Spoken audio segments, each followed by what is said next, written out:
Okay, good afternoon, everybody. Thank you for joining us. I'd like to introduce myself. I'm Mary Hoff, and I'm the director of the Minnesota Technical Assistance Center, and would like to start out with some announcements and updates, and then we'll move into the main part of our meeting. First, as always, the University of Minnesota, we'd like to acknowledge that we stand on the rightful homelands of Indigenous peoples. It is their current and continued displacement that allows the university to remain today. We also have an affirmation of commitment at ICI. We affirm our commitment to address systemic racism, ableism, and all other inequities and forms of oppression to ensure inclusive communities. And for the Technical Assistance Center, we'd like to acknowledge that the funding for today's community practice gathering is provided by the state appropriation through the Minnesota Office of Higher Education. I have a few general announcements. May 1st is IPSI Day, and it's to raise awareness of inclusive higher education. We've requested a Minnesota Governor's proclamation for the day, so we should have that between now and May 1st. As well as Think College has resources on its website to share via social media and across your campus community. Diana has put a link in the chat. Well, a quick update relative to the competitive grants and the RFP. We are still anticipating that will be released in May. And please watch for more information in the coming weeks because we'll announce the FAQ meeting, which will be a co-presentation by the Office of Higher Education staff as in addition to me to help give you information about that. And then I will just encourage anybody that would have specific questions or would like additional information about inclusive higher ed and the competitive grants here in Minnesota, I'm available to meet with you. In terms of upcoming events, April, we have one more learning community event. It's next Tuesday. We have Kathleen Burke and two current Temple University students, Michaela Henry and Andrea Parente, are there co-presenting on college and career goals inside and outside of the classroom. And we've put the registration link in the chat. I've already mentioned that our May Community of Practice Gathering will be the grant RFP FAQ. The other thing that I will like to let you know is that on May 8th, I am co-presenting with the Office of Higher Education staff at the Minnesota Association of Financial Aid Administrators. So if you could reach out in your own, at your own colleges and universities to the staff in your financial aid office, make them aware of the session. We'll be talking specifically about inclusive higher education and the process for applying or amending your application for the comprehensive transition and post-secondary program designation. And then if you have not seen that in our prior communications, please save the date for Wednesday, September 25th. That is the date of our first annual conference here in Minnesota, and we'll have more information that we'll share through our Momentum newsletter as well as the MIHEC website. And then on the national front, there's a really good webinar coming up through Think College on April 18th on inclusive academics, working with faculty and instructors to support academic access. The registration link is in the chat.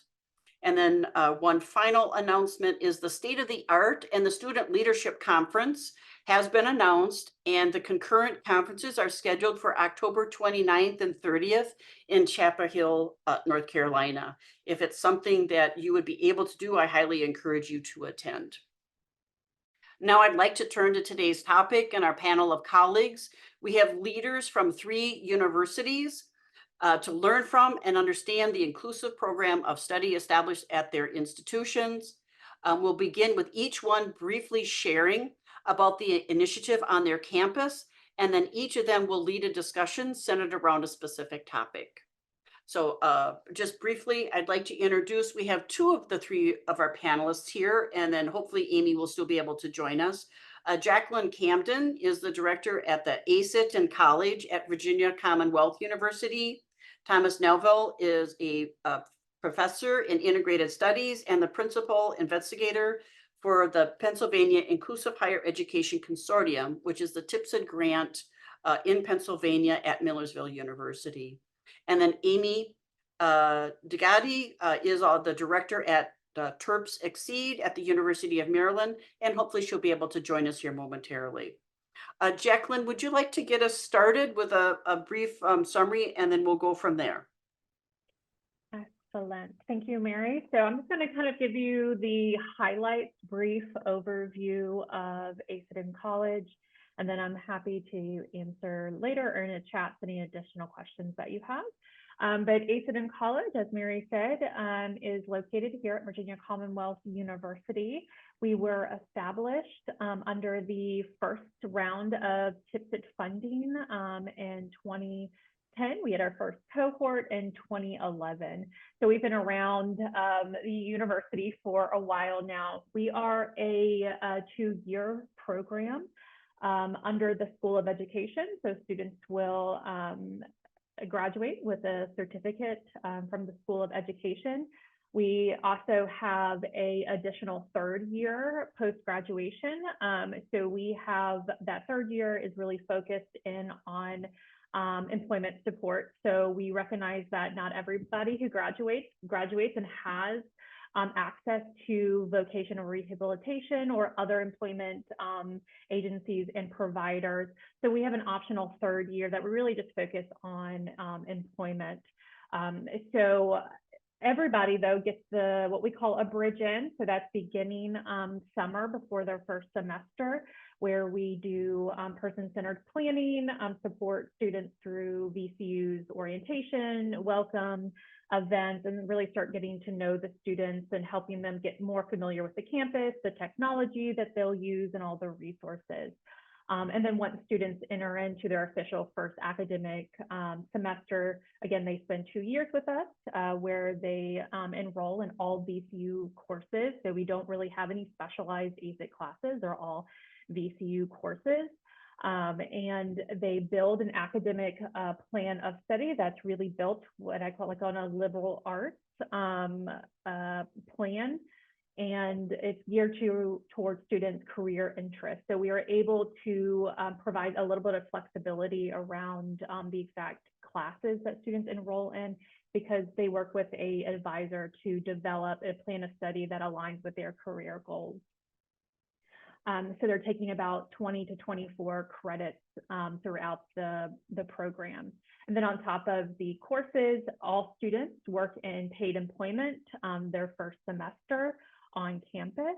And so we help them find and get started in jobs, as well as provide that job coaching support.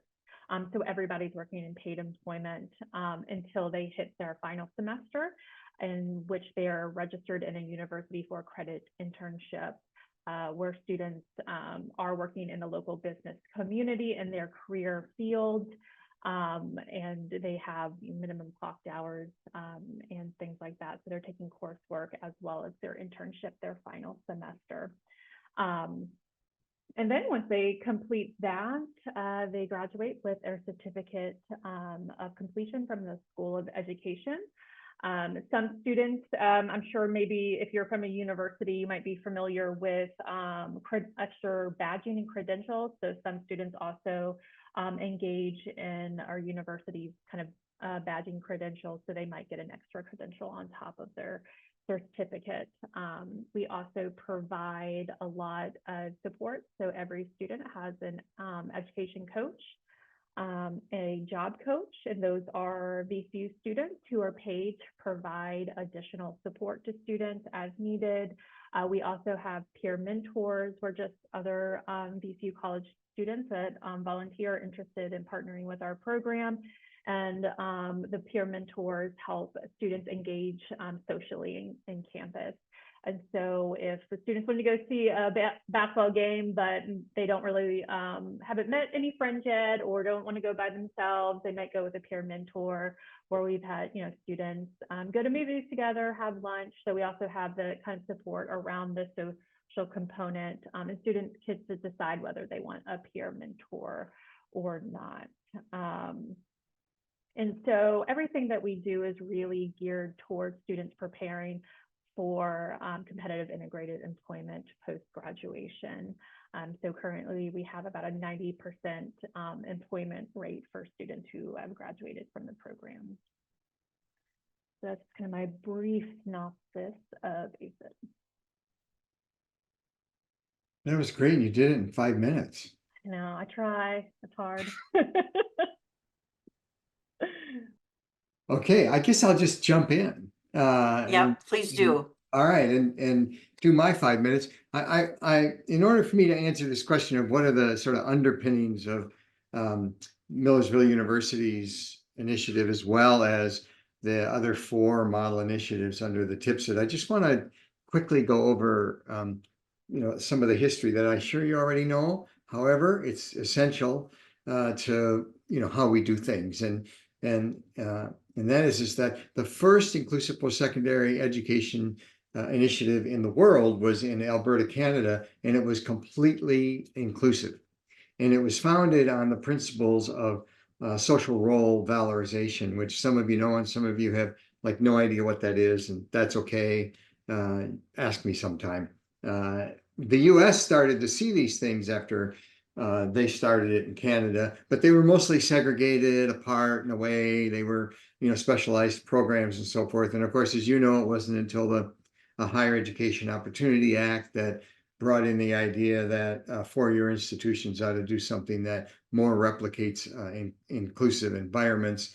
And of course, the bar is pretty low there. It's only 51%, but at least it pushed us that way. And when that happened, of course, the TIPSID grants got going, and employment outcomes got to be real, as I'm sure you know, that it went from somewhere around 16% to students who go to traditional sheltered workshops or day programs to 67%, now 73% in some of the data. So that just really exploded, and now there's also research coming out that's talking about this emerging self-determination and self-confidence and self-knowledge, which likely explains some of the increase of the workforce data. So that was some of that history. And at Millersville and in the Pennsylvania Inclusive Higher Education Consortium, the initiatives are all 4 years. Of course, they're all person-centered. That's part of the deal.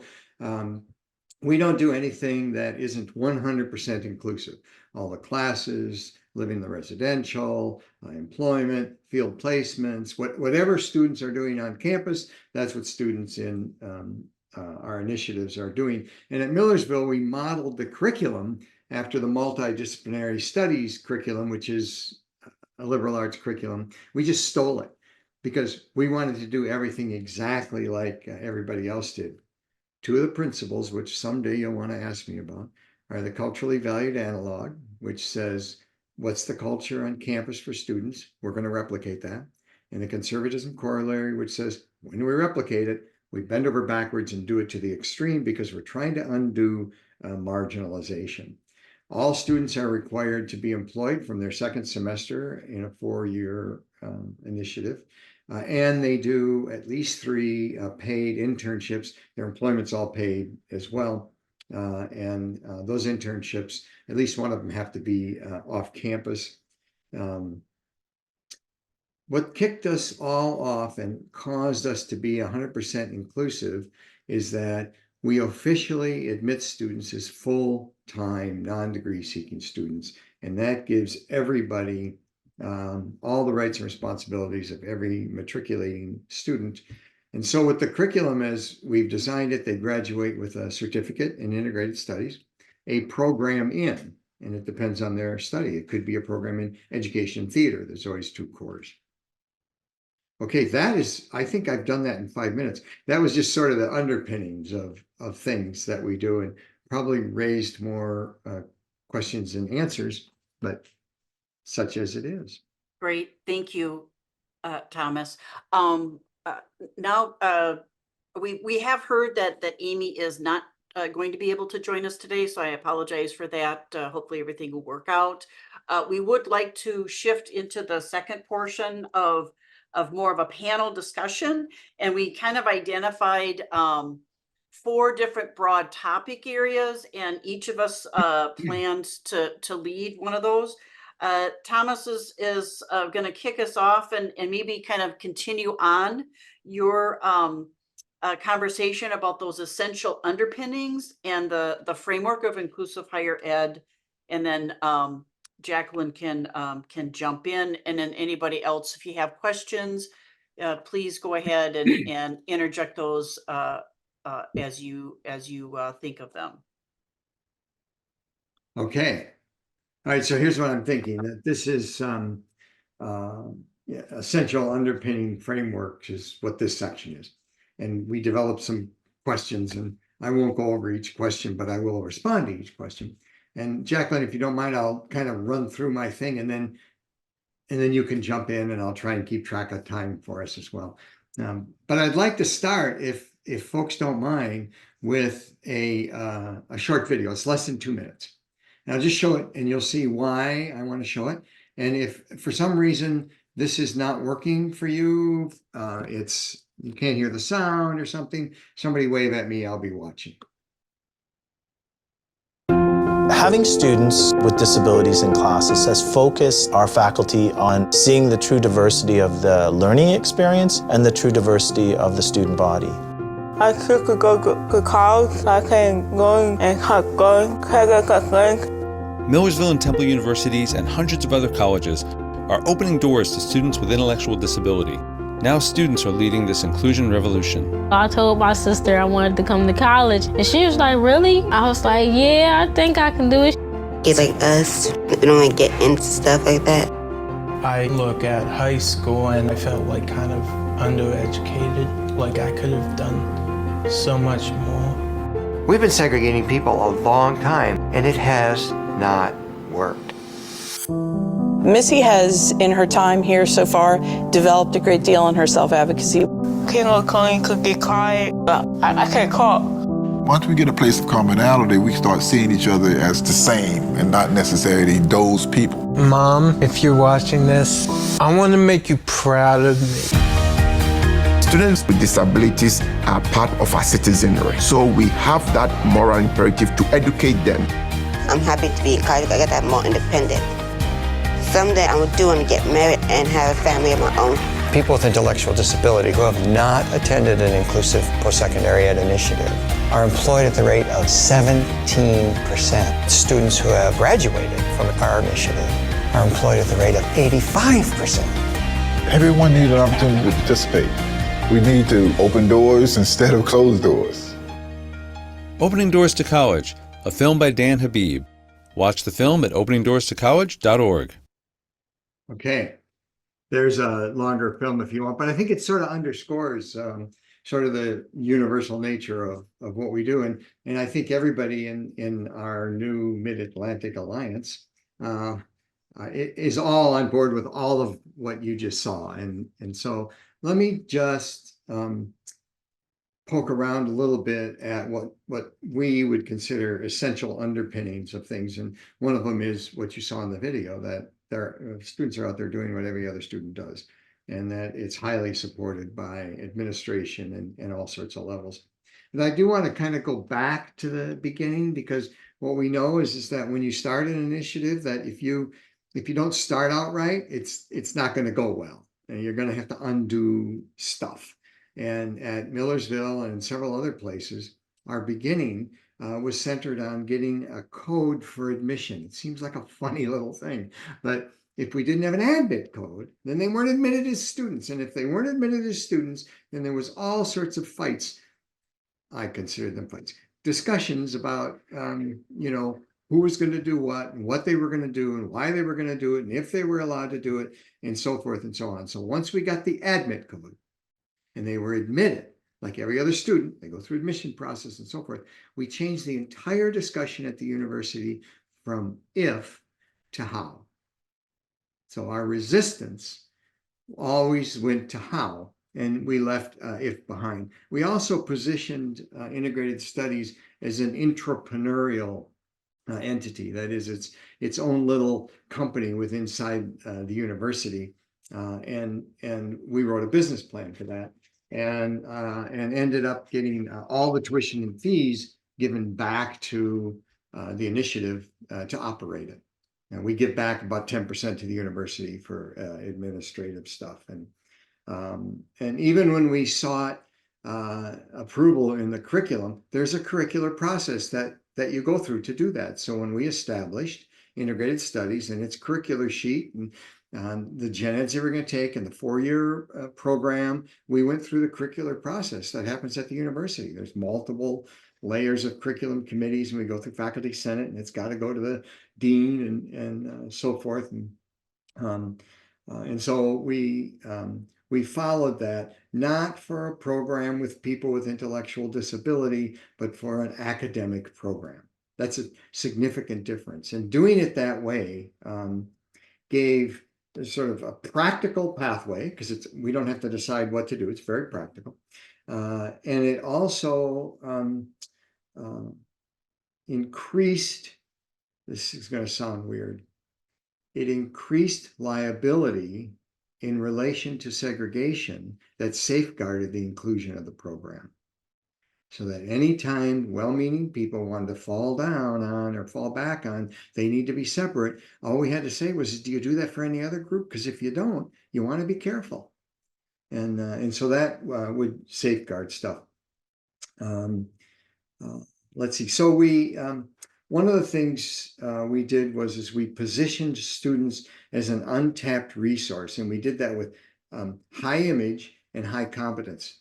This sounds like not a very important thing. However, if you're going to undo marginalization, then you have to cause people to have valued roles that have a solid image and are based on emergent competencies. And scholars have solid image based on competencies. And so when we talk about the students coming, we're talking about a whole other group of people that come with funds, that are scholars with their own competence. And that really began to break the back of marginalization. And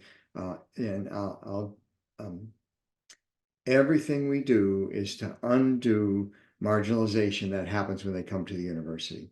And if you're not starting to do that in a very practical way, then it's going to be a problem. And I just want to say one more thing, because there was a question there about, who do you get to be your allies?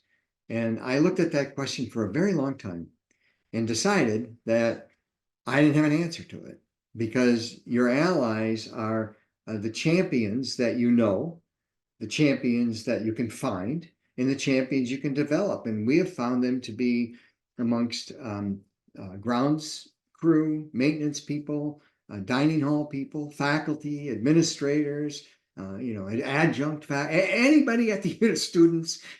They are all our allies, and unless we work that way, then we're missing opportunity to undo marginalization. Got lots of stories about that. I won't tell them. Jacqueline, what do you got to say? Well, not a lot after that. You stole all of my bullet points. I saw you nodding. So, I think, and I'm just going to reiterate some points that I think Thomas hit on, that I do think as you're establishing your program, and as we were thinking about kind of the critical underpinning or framework or who we are, that I think really need to stay centered, is one, just inclusivity. And I think how you do that is when people say, you're ACIT students, I said, you mean VC students. And that's how, we go into kind of every conversation, that these are VCU students who are in a program as if any other VCU student is in their respective program. And I think having that idea of this is not something new and different. Well, it is in the way that's exciting and can bring a lot to the university. But again, it is not the if, it's how we can do that. And they are definitely, you know, VCU students. But also when we were planning and kind of centering who are we really thought about who is the university and figuring out what those priorities are, those initiatives are, and really honing in and playing on that. This program that we have really meets a lot of those initiatives, and not just the diversity, equity, inclusion initiatives, which sure, it certainly does. We are very lucky, I think, to be situated in a university that holds those initiatives and values very top priority in our university. But we know that, you know, enrollment is a issue across every university. This is another program that brings in students who are paying tuition and fees because they're VCU students. And so I think just holding that like inclusion, everything that you do, don't make new processes or things like that. You know, when we think ACE, it's not the first certificate that has ever been developed on the university campus. And so we thought about it that way, and we went through the, you know, the process of developing any other academic program, as Thomas said, you know, making sure that we're coded a specific way in the university's system. And I think also something very central to us is being student-centered and really looking at planning. And as I said earlier, having some flexibility in that academic plan of study, because we really want to make sure that what we're doing is student-centered, from individual student academic planning to looking at program evaluations, having student voices on councils to really ensure that what we're doing is really student-focused and student-centered. And then I think at the end of the day, having high expectations of students, having high expectations of the university. And I think that we also hold kind of central to what we do. And, you know, when I go and ask, you know, we develop jobs, it's, you know, this student can provide you A, B, and C.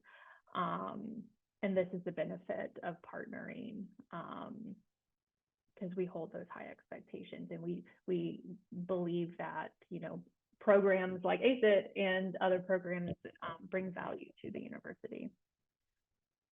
Jacqueline, I'd like to ask a question. Yep. So maybe you could touch on a little bit, since you came into the ACET where excuse me, it had already been established, and there some of that sort of undoing that had to take place. Could you maybe touch on that just a little bit before we shift to the next topic? Yes, and I think really this kind of goes into the next topic when I think about kind of shifting. And I do think shifting some of the inclusive practices and like, why are all the recruitment efforts coming from our department? We have a whole School of Education recruitment department that's, you know, doing that work. And so really, you know, kind of embedding that and shifting from, you know, staying in-house into connecting to those departments. But I think one of the biggest things that I had to kind of reconceptualize is our staffing. We were developed under a TIPSID program, so we had money for five years, and we could staff the program in a way that I don't think was always sustainable. And also the level of support that students were provided. I come from, just a little bit of my background, I come from supported employment. I did job coaching after I worked in the schools for a while. And so we did the kind of, here's your job, sent them on their way. But I really saw the value in providing that kind of supported employment model with more intensive job coaching. I had this philosophy that we have these students for 2 years, and giving every opportunity to really be ready for that job afterwards. And I think part of that is on the job training, and also like, what are we doing in the classroom? So I had to kind of really look at diversifying staffing structures and providing high quality training to the staff that were providing that training. And it's why, Thomas and I will talk a lot about like, start where you want to end, because it's really hard to go and kind of make those changes. But I think, kind of staffing structures, and also we might talk about this in a little bit, but even financial structures are really important as you're thinking about kind of building and developing a program. I hope that answered your question. Yep. No, thank you. Okay, so. Can I ask you a quick question? Yeah. Sorry. So a couple things are kind of running through my head. One is, Thomas, when you were talking about sort of putting things in place to dismantle sort of these systems of segregation, sort of from the beginning, I think to our school systems, our K-12 school systems, where that is largely sort of the model, as a segregated model for offering education for students with disabilities. And that oftentimes there may be folks who are kind of coming out of sort of that mindset and bringing that into the university setting, that thinking somehow that separate is equal, and sort of like, and so I think we're in Minnesota, which is one of the most segregated states in the nation, and many students aren't receiving grade level curriculum. They're not receiving any sort of inclusive opportunities. If they do get an opportunity to be included, it could be, maybe in one elective course or something like that. So I think it's it's hard. I don't know. I guess the question is sort of when you're going at that, I really resonated with that, because I think that that is something that we should be thinking about, is dismantling some of these systems. But some of what I'm coming against is folks who believe that that's just the best space to best serve students, is kind of, you know what I mean? Like, and so even some of our legislators, when we were advocating for this, they were saying, you know what, we have other things that can serve, individuals with disabilities. There's other models that are segregated models that can better serve students. And so I think that that's, I don't know, that it can be really frustrating to kind of come against. And I guess that's, I don't know, I'm just bringing that to your feet and seeing what you think. Got a response to that, Jacqueline? Because I do, but you might even have a better one. I have a response. Thomas, I'll just be brief with it.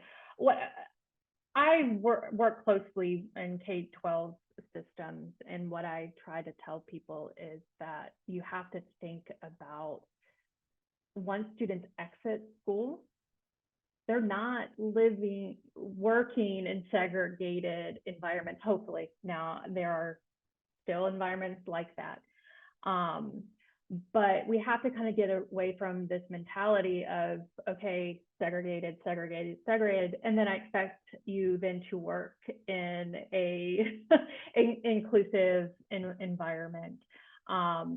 It just makes no sense to me. And so, when we have those high expectations, and the research tells us that students can rise to that expectation, they don't need these segregated environments. But I also think that is why it's really important for us as programs at the higher education level to be thinking about how are we educating K through 12 as well. A lot of us have state alliances and other things. And I do think within these alliances, we need to really be strategic and have some initiatives around how are we targeting K through 12? How are we partnering with the state's DOE? Because that's where you're going to have to really change kind of those systemic things. And I think that inclusive higher ed programs are well situated to provide some of that education. Because to be honest, I work with teachers all the time in the K through 12 systems, and they don't know what happens to students once they graduate. They don't know. I mean, there's indicator 14 data for your state that should tell you, but some teachers don't even look at that. So they don't even know the data of what's happening, let alone the stories of what is happening. So I do think, especially for states like y'all that have these alliances and groups, that K through 12 should be an initiative where you're doing some education around this. Okay, thanks. All right, so I have also a couple comments about that, and it'll lead us into sustainability. And the first thing is when it's legislators, just point to workforce development, because that's all they're concerned about. I mean, there's no argument. Okay, yeah, we have other places. You want to fund those, you fund those. They're employed at 16%. You want people to, pay back Social Security and pay into taxes and be productive members in this neoliberal world, then send them to college, because the low number, 67%, folks are experiencing even higher than that. So that's legislator. To the segregated PK-12 industrial complex, which includes teachers and students and parents and everybody who's been trapped in the ordinary way of thinking. Jacqueline referenced all sorts of ways, teaching and educating people and so forth and so on. And our approach has been that, but as a secondary important thing to do. The first thing is that we are a liberal arts institution. We know what we do. And if you want students to come here, then they're going to join the liberal arts culture. They're going to go to class and join student organizations and work jobs and go to parties, and because that's what happens at liberal arts organizations. And we're really good at that. So I'm not arguing with undergraduate or not undergraduate, PK-12 about that, because for me, there's no discussion. I'm not going to argue if college isn't for everyone. If you want to pluck someone out with an intellectual disability and send them to a day have program or sheltered workshop or so forth, go ahead. That's up to you and them.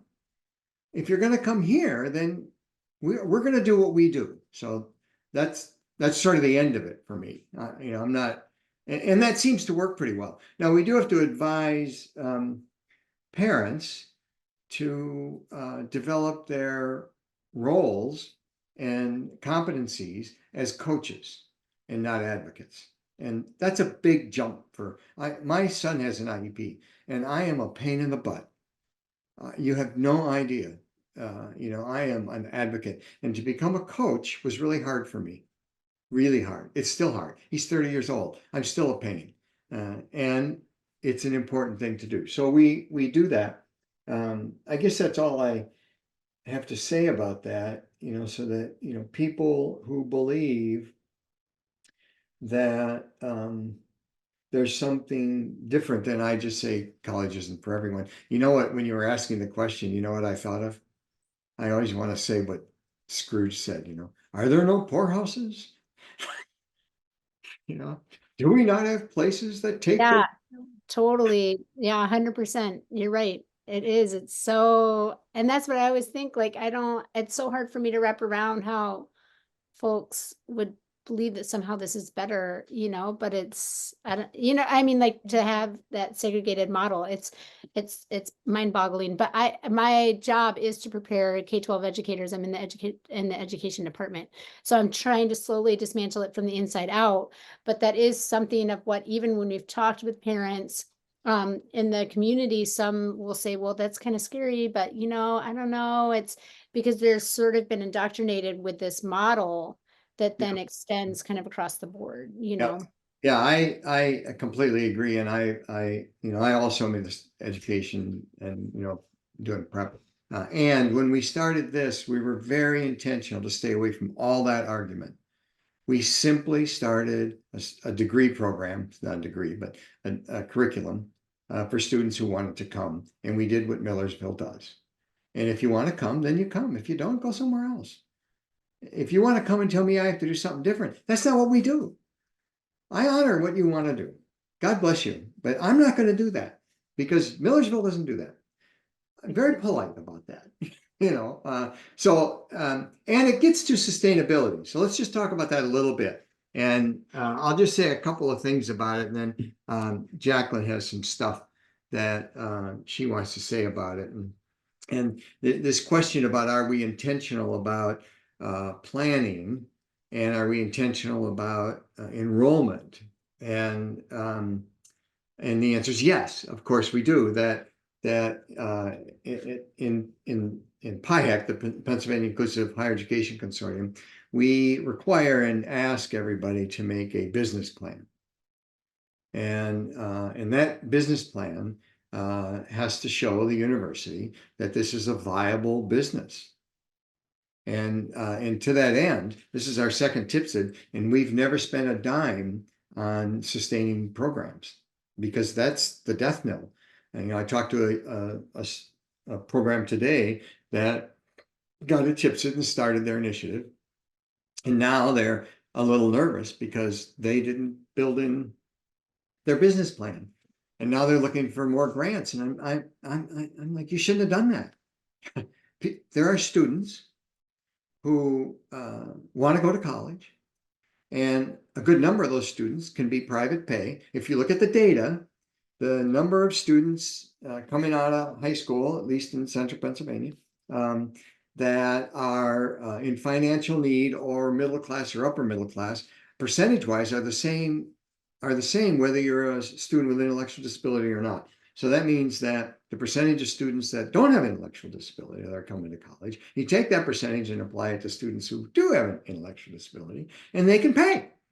And plus, we have Medicaid waiver on our side, so that's a big help in Pennsylvania. But so we build a business plan, and we're very sure, Jacqueline references, to do it right from the start. So, and we made an error at Millersville. We started out with a 2-year initiative, and we worked really hard to convince everybody that this was the curriculum.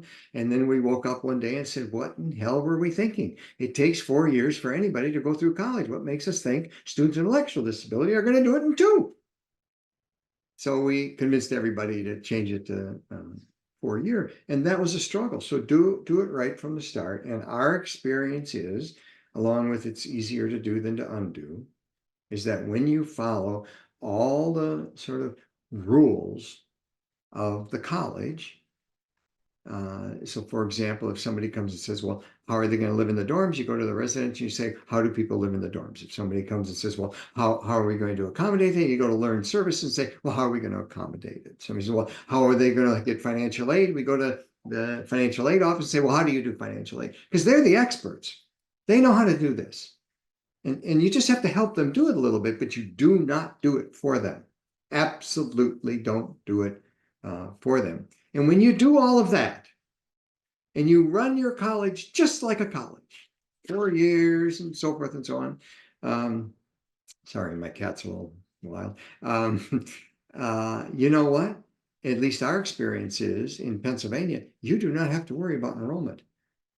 We have never worried about enrollment. We always have more requests for admissions than we do spaces. So business plan, do it like the college, they'll come. Jacqueline, what do you got to say about sustainability? So I think on top of Thomas is, and maybe this is kind of repeating what he says, I think something I think might be a little unique to us here at BCU, where we are established. We are for the last 40 years, a grant-funded center within the School of Education. That's kind of where we first developed the program out of. So we are always in the mindset of diversifying funding and diversifying staff.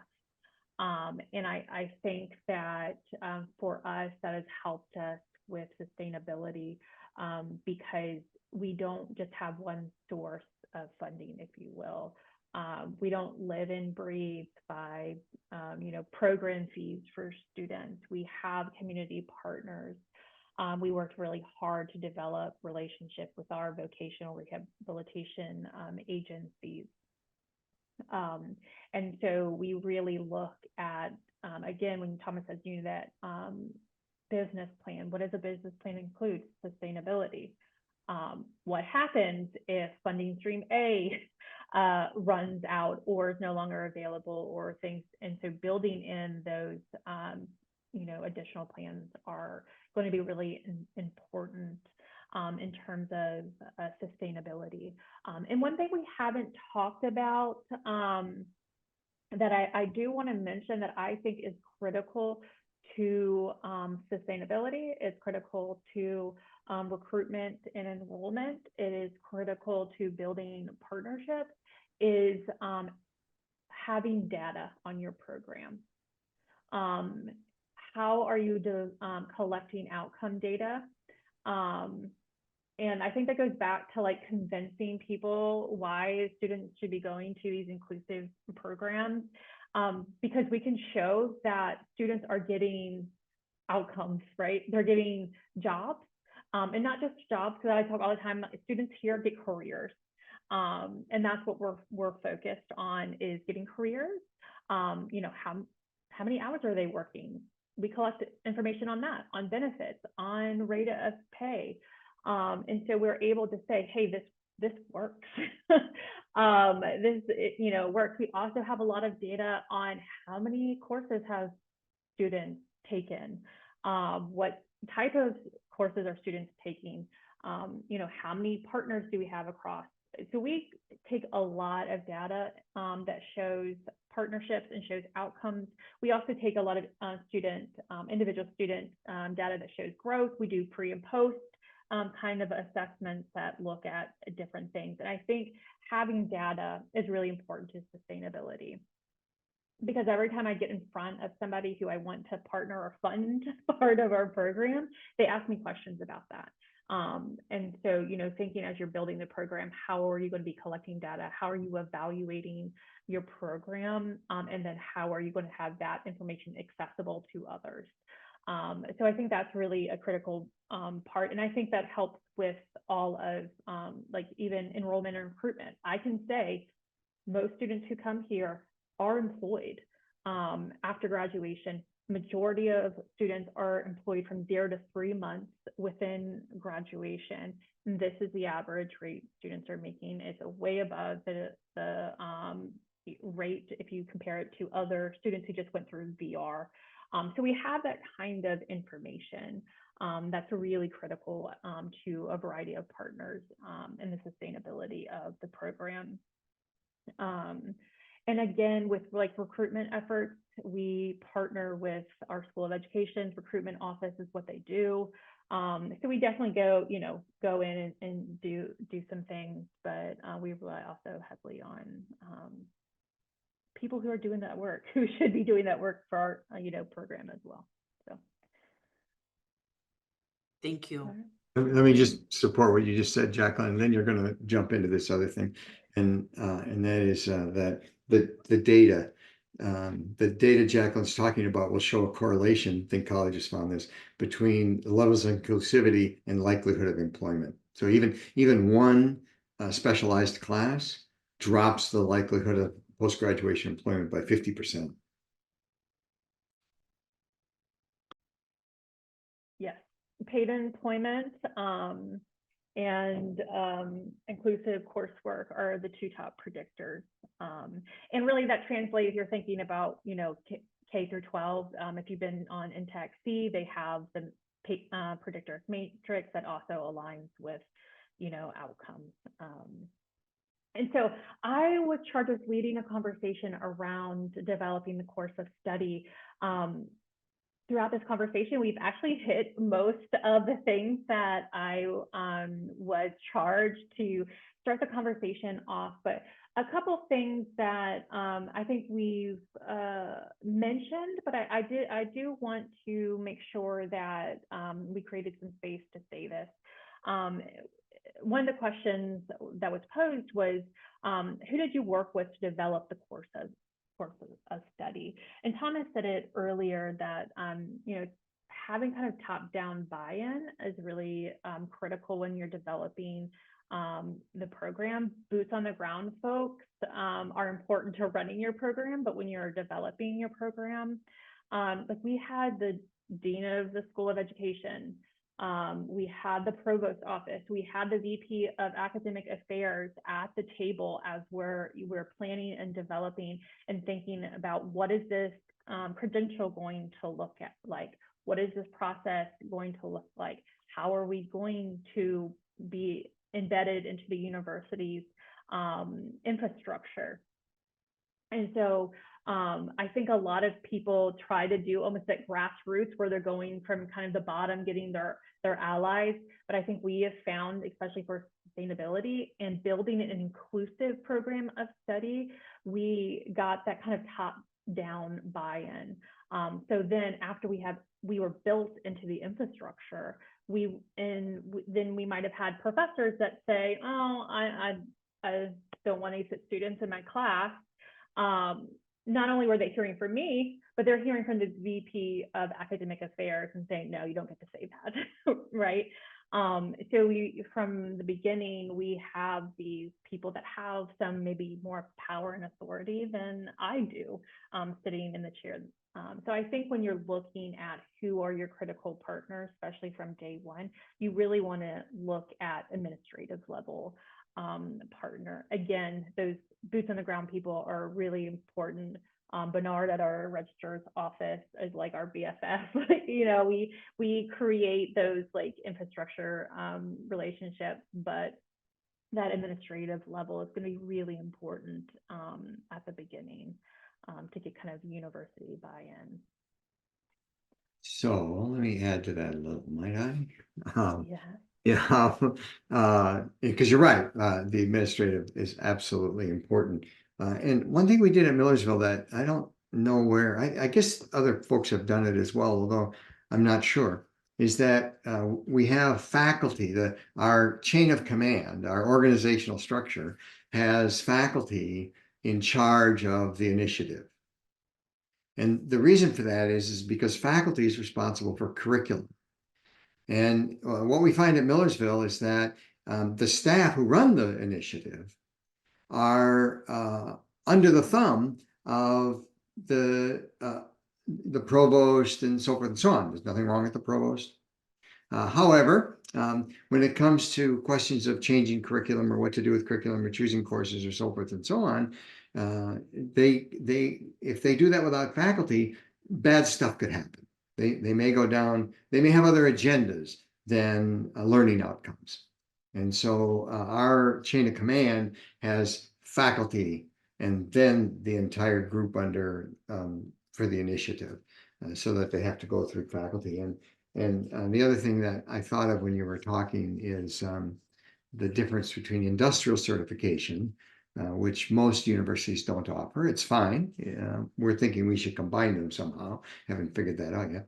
And the liberal arts certification, which it's not really an either or, but the way I think about it is that you could limit it and say you're going to get a certification in education and art.